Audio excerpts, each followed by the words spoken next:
It was in the early 1980s that I realized that I really wanted to pursue marionette puppetry. And right off the bat, my great ambition was to design a production of A Christmas Carol. So in 1987, I set about to design my production of A Christmas Carol, and did all the characters and the backdrops. And for many, many years, that was my Christmas production. In the early years, Debbie and I, my wife Debbie and I, performed the show together, and then it was eventually re-put together as a one-man show. And throughout the 1990s, or for pretty much that decade, I performed it as a solo show at the Broadmoor Hotel here in Colorado Springs. But during that time, I always had in the back of my mind that I was performing the second greatest Christmas story. I wanted to do something with the Nativity, and I would say it was probably 1990 or 91 that I began to think, how could I stage the Nativity as a marionette show? And it was interesting how I would come up short with a concept or an idea to put, the Nativity together as an actual show that an audience might come and watch for, an hour and a half. I knew I wanted to use the scripture from Matthew and Luke and really try to stick with that. It was in 1998, and I really wasn't thinking specifically about, jumping right in and trying to do a nativity show. I figured that, well, someday maybe the idea will come. Maybe the concept to present this show will be presented to me, and I can move forward. And I kept thinking it would be so fun to design the characters and to spend the time, sculpting a Mary marionette and a Joseph marionette, and the animals, a camel and the wise men. And I was just kind of thinking about that and wishing that I could come up with something that would put this thing together for me. And it hit me all at once that maybe the best way to tell this story was to present it in the context of a puppeteer putting together a nativity scene. And it's just like, okay, this makes sense to me.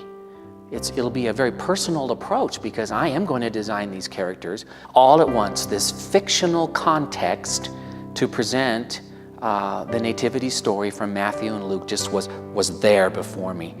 And I would set it in an old world workshop that belongs to a puppet maker, a wood carver. There, that should do it. Oh,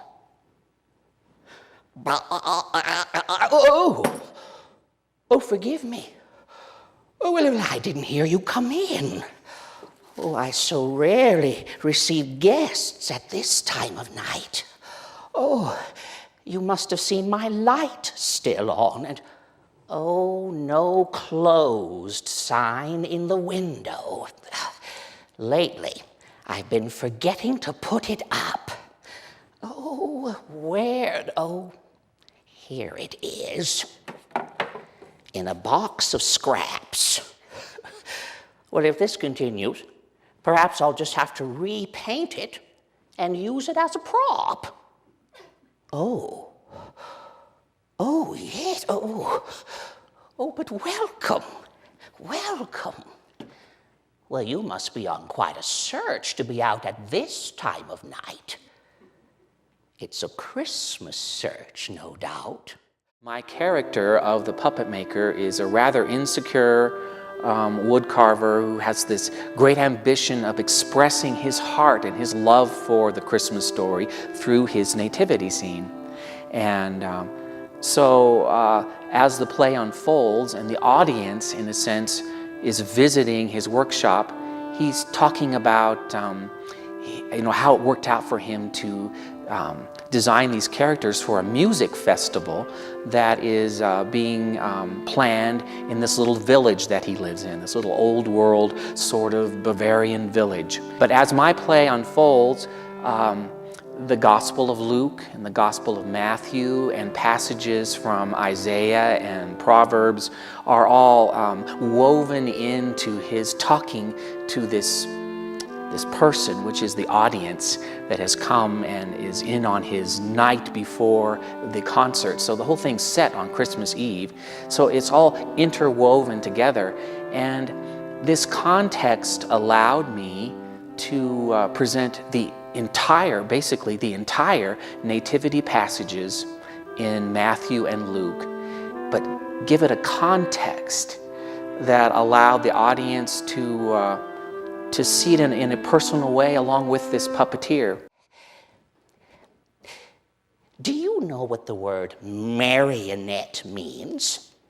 Well, it's a French word for little Mary. For centuries, puppet troupes would illustrate stories from the Bible for those who couldn't read or were not permitted to read the holy texts. Marionettes were sort of, animated stained glass windows the great characters of the Bible brought to life through puppetry. Well, and of course, the Christmas story was very important, central. Marionette, little Mary. I have been asked, the things that happen in your play, did those really happen to you? And I've always kind of said no and yes, because even though it is a fictional context, the struggles and the challenges of putting a show together are really shared with the audience. And I think that personal context is a great way to journey through the Christmas story, because if the journey to Bethlehem is not a personal journey, it really doesn't have the value. It's just a book on a shelf. But when it becomes our journey to Bethlehem, then we share Christmas together in a different way. It's interesting, when I wrote the script and also when I designed the play, I kind of had to work backwards. I had to think about the whole nativity scene. We have the Holy Family there in the stable, and we have the shepherds, and then traditionally we have the wise men or the kings, even though there's a question as to whether they were really there on that night. Traditionally, they are a part of Christ's birth. So the puppet maker wanted them. I certainly wanted them. So, we have this whole thing with all the characters and the animals. What was going to happen in that climax? Scripture gets us there. It tells us some wonderful things about it, but how was this going to be the climax of the play?